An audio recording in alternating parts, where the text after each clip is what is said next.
voice. Help me, help me. He has tormented me since I was a child. Wow. So that was the voice of his spirit or something. Okay. And then I heard another voice, a demon, laughing, saying, Idahosa cast me out. Welcome to Mediator Channel. Please kindly subscribe. Some people tend to believe or say that a Christian cannot be demonized or bewitched. What's your viewpoint on this? First of all, can a Christian be demonized? So I personally think that this is one of the many questions that there is no right way to answer. Okay.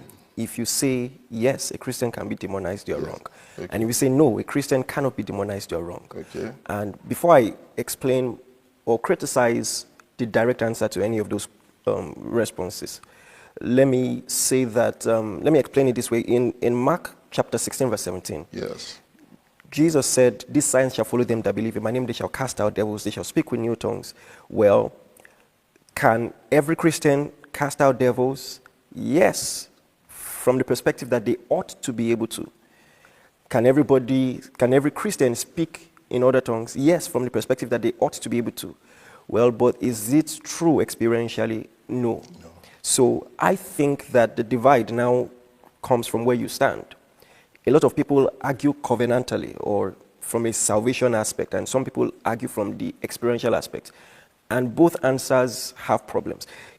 Jesus, when he was praying for the woman who was bent over, said, ought not this daughter of Abraham, ought not this daughter of Abraham, whom Satan has bound, be freed. Mm-hmm. So there is a difference between what ought to be and what is experientially. So, and that's when it now comes back to the direct responses.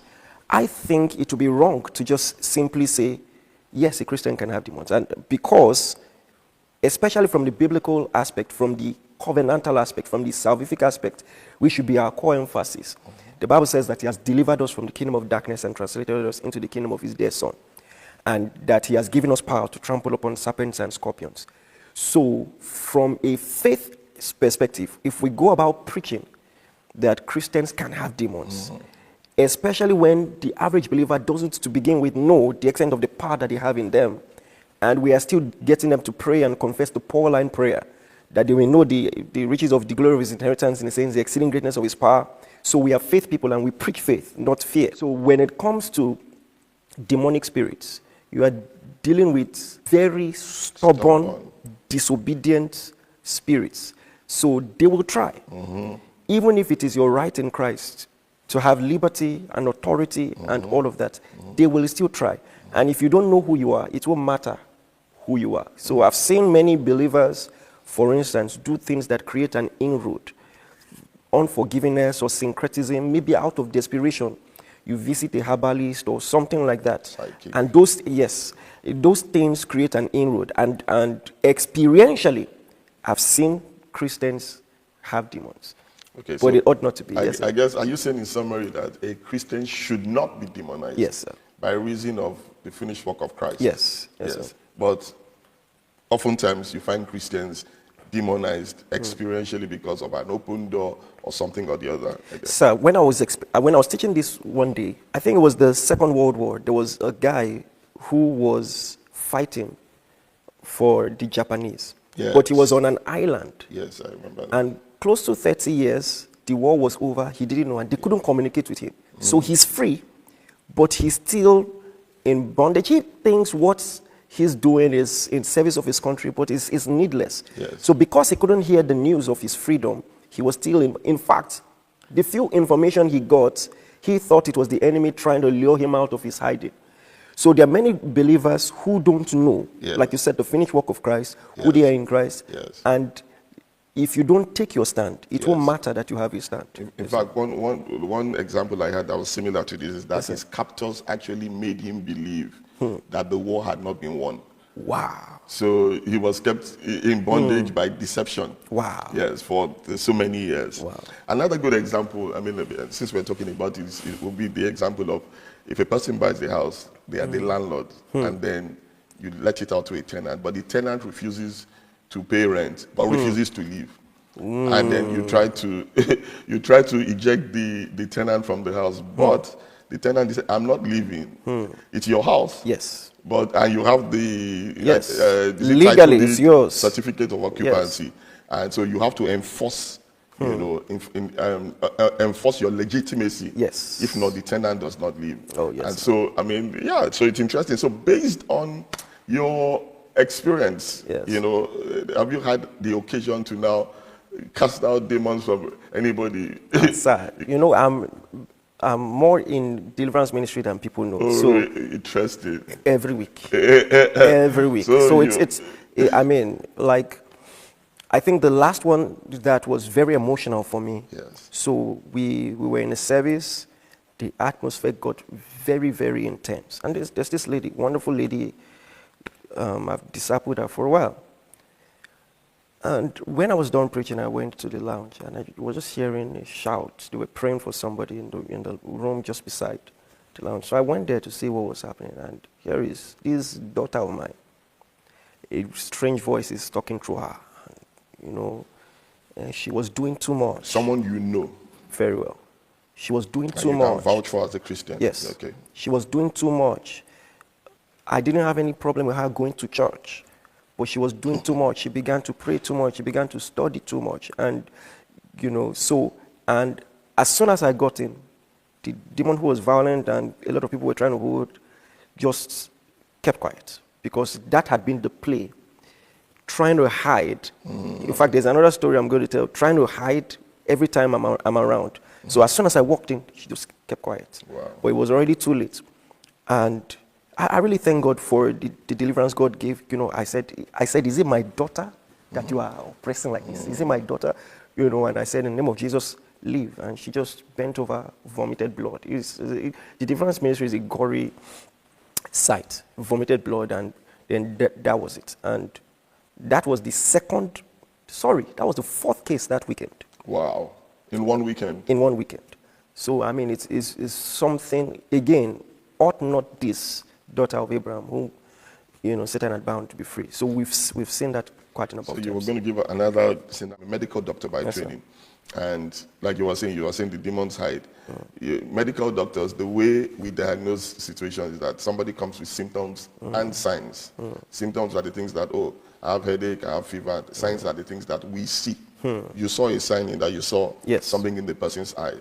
But have you had scenarios where somebody comes into your church, this person is prayerful, you know, diligent, fasting and all of that, but then you see certain patterns that maybe, you know, within the family, they die at a certain age or something or the other. There have been scenarios and you were able to identify there's something that ought not to be here. Yes.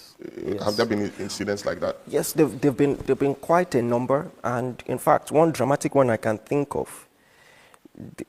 This one was before our church started. It was just still a fellowship.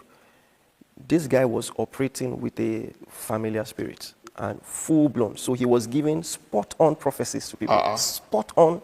Was he a member of the fellowship? No, but he was coming around. He was trying to be. In fact, I'll never forget this. One member of our fellowship, just in a burst of prophetic inspiration, picked it even before me. Wow. Because there was one time he was saying, oh, I prayed for this person, I prayed for this person. And this lady is generally cool, calm, collected. But she just looked at him and said, keep deceiving yourself. So even I was shocked, like, what do you mean by that? Wow. You know? So, and for some reason, I never bothered to ask. And I could see that he was faced by that comment. Like, how did she know? And I know this in retrospect. This was far back in 2010, so of course I have a lot more discernment now. So it so happened that days after, some guys were praying in his hostel and he began to manifest. This Yes, minister. this minister began to manifest. And a lot of funny things were said. I'm not a demon, I'm a fallen angel. Wow. Something. I was bragging. Nobody can cast me out. So I attended Covenant University. Yes. And there are some details I wouldn't like to say. But in that meeting, in my absence, he was saying, oh, but I'm weary of Emmanuel Iren. Oh, this, that. And so somebody brought out a suit I had given him. And as soon as he came in with the suit, he said, hey, I know what you want to do. You want to touch me with your suit. Keep that away from me and all of that. And I didn't know all of this. It was barely 2 days after he was walking past me. And I picked it. Interestingly, for the first time, picked it. A strange presence. So I said, you hadn't been told about that? No. It was after the prayer, much later. The next week, people started telling me. So I picked it. I said, sorry, young man, can I pray for you? He said, yes. And I called some of my disciples then, one of them by the name of Sister Laju, who became our wife. Sister Laju Exactly. became, Mrs. Iren. Yes, and Brother Bright, who pastors our Toronto church now, just some other people, and it was straight drama. As soon as I laid hands on him, sir, like you said, the spirit realm is quite interesting, because I think that was the first demonstration that I saw of the difference in consciousness of the spirit, the soul, and body. As far as this young man was concerned, and he was a very intelligent man, I forgot to say this, still is. He was one of the first CU students till date to have 4.9, finish with a 4.99 CGPA. CU is Covenant University. Covenant University, yes. And that's engineering, not, I mean, so some courses are exactly really bright. Now, imagine someone that intelligent beginning to develop mental issues. I mean, he was losing his mind, and his parents had done everything, taking him everywhere. In fact, the reason he didn't school abroad, despite how influential and affluential his family was because they wanted to manage the situation, and they thought maybe one day he was going to see Bishop Oyedepo. That's what they said. That's what he said later. And he would sit for days, just staring in the distance, not sleeping, and things like that. Weird things were beginning to happen. So as far as he was conscious of, this was something that started just 2 years ago when he was writing his WAEC and all of that. But as I laid hands on him, he fell under the power, and I heard another voice, help me, help me. He has tormented me since I was a child. Wow. So that was the voice of his spirit or something. Okay. And then I heard another voice, a demon, laughing, saying, Idahosa cast me out of somebody, June 6, 1996. Wow. And I left and entered him as a baby. Wow. I said, why? He said, because he was a fine baby. He made us jealous. We were jealous. So I saw firsthand the importance of some things that we trivialize, simple things like baby dedication, naming ceremonies, you know, and some things that we, because I'm just like, if at the time, maybe the parents were born again, they went to a good church, and they laid hands on that baby, dedicated the baby, that wouldn't have happened. So after the whole episode, when he got up, he told me that was his birthday. Wow. The very day he was born. Birthday. Yes, June 6th. Wow. You know, so just imagine that. And of course, there are myriads of cases of, I try not to put labels, but there are some things that the moment I hear this pattern, seizures, nightmares, delayed conception, more often than not, especially when it's not just one person in the family. From my experience, unforgiveness, that one is so, in fact, that's why many Christians, devoted Christians, give an inroad to the enemy, in that when someone hurts you and you are legitimately hurt, but then you refuse to let go. Yeah, Matthew 18, backs that up in terms of being given over to the tormentors. Yes, as in scripture. That's powerful. Yeah. So I've seen that so many times. In fact, it makes it, so when it's a believer, a born-again Christian who is tormented by demon spirits, it makes it even easier, because sometimes I don't have to pray for them. When I attack the inroad, they just leave. So there was a conference I had in Abuja, in Abuja church. I just called everybody out, because there are some symptoms, like you said, the patterns. If you're constantly sick, the doctor doesn't know what it is. The doctor can't tell, more often than not. So when I know that, the next question will be, well, do you have bad dreams regularly? Because the way the subconscious works, from experience, demons like when your own consciousness is now docile. So they now have free activity to play around and do things and shake things in the room and do a lot of funny things. So I just called out those people, led them in a confession to forgive anyone that they've hurt. I mean, that they have hurt against, using KJV language, or someone they've held in their heart, and to denounce any false god that they've gone to for help out of desperation or any such thing.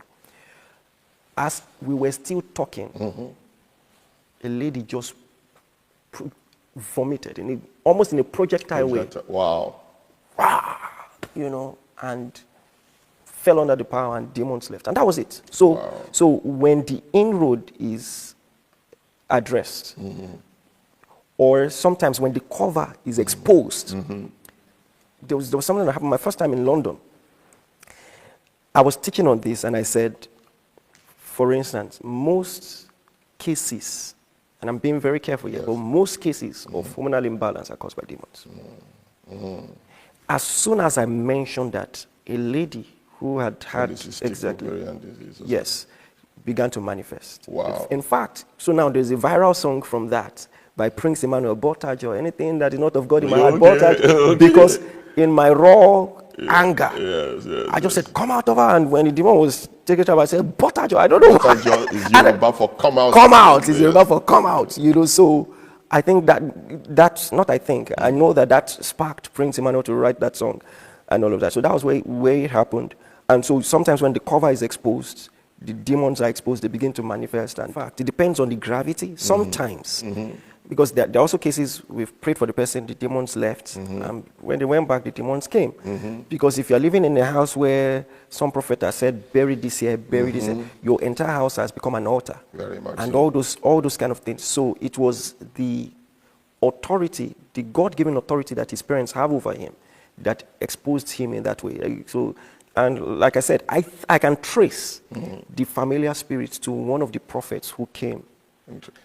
Interesting. Yes, As we're talking, the more we're speaking, the more various things are opening up to me. So I'm trying to see which direction we should take it. Let me first start with this. But I also think, sorry sir, I'm just remembering, because I've never really thought about it.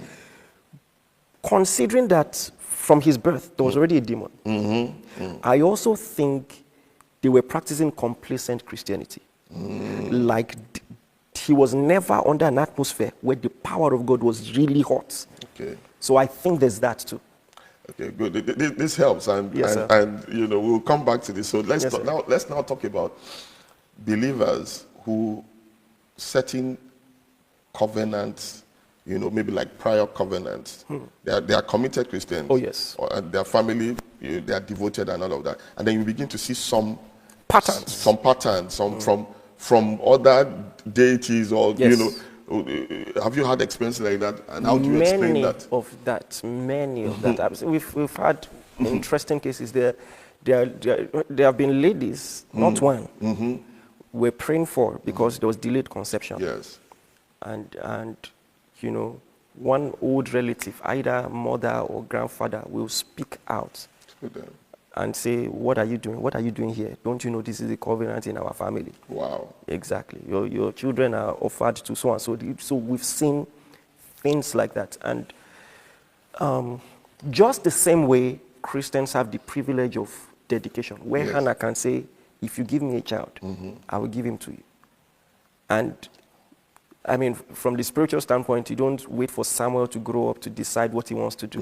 When he comes of age, you say, well, there's a covenant on your life. I was just waiting for you to get of age, to be properly weaned, because I'm dropping you off at the temple. Wow. So that's how powerful parenting is. You can enter covenants on behalf of your children.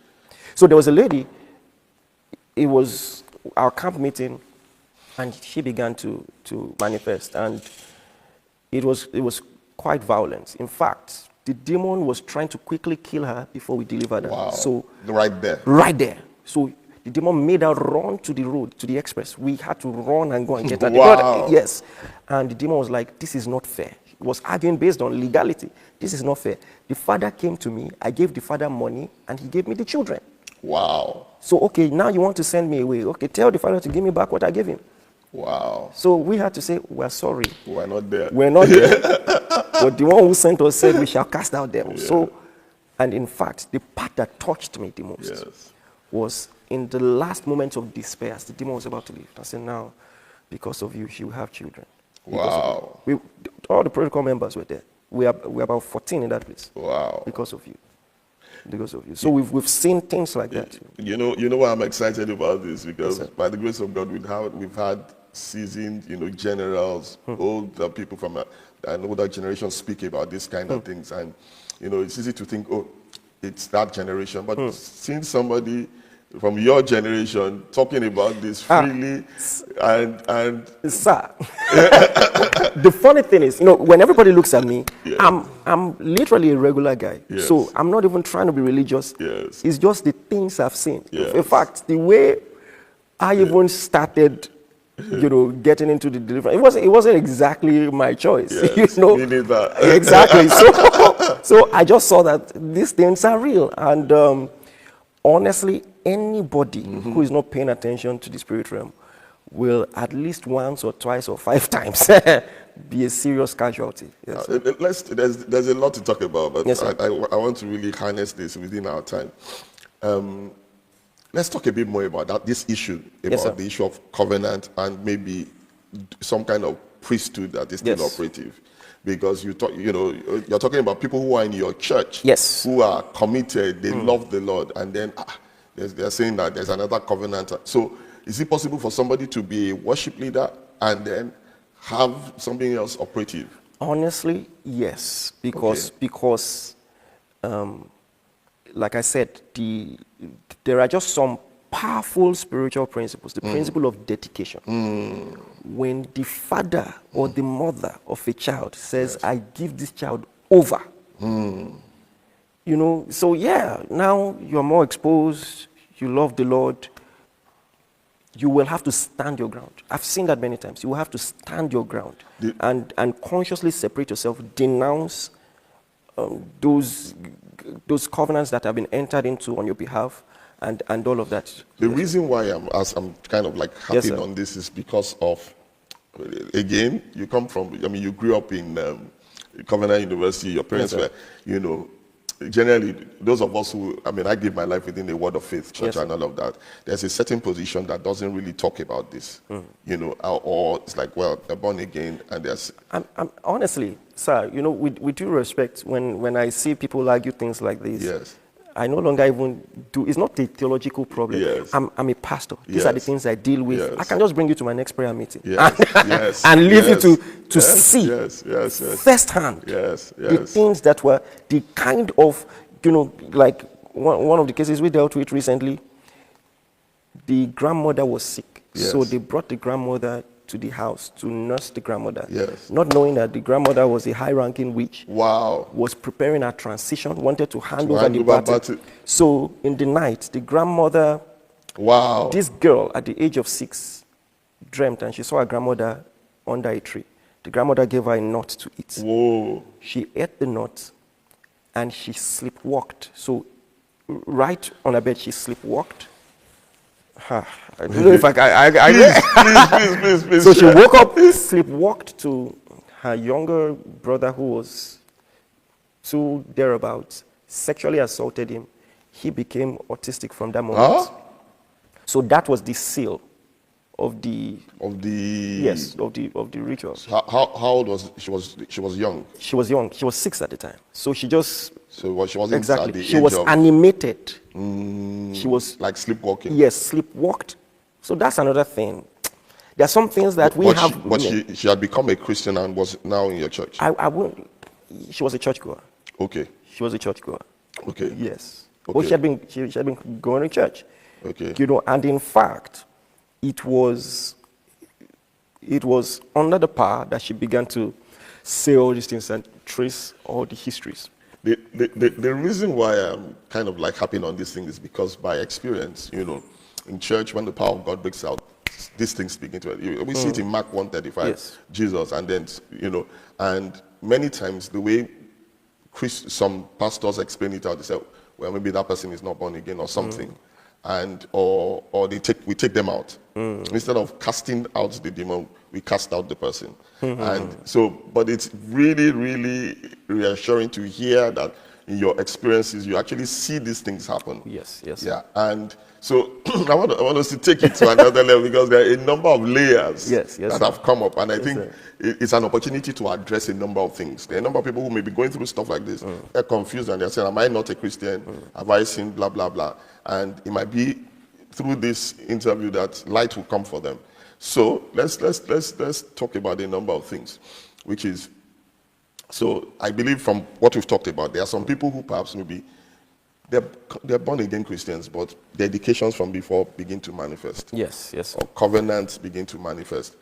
They're, And unfortunately, a lot of people practice a complacent mode of Christianity. Christianity. I do not think that those kind of things can just linger just because of the power of the order. Yes. Unfortunately, a lot of people are sincere, Yes. but they are in churches. I cannot stress how dangerous it is for you to be attending a church that downplays the supernatural or things like that. So these are the things that allow the devil to be. Thank you for watching. Please do not forget to subscribe, share, like, and comment. See you next time.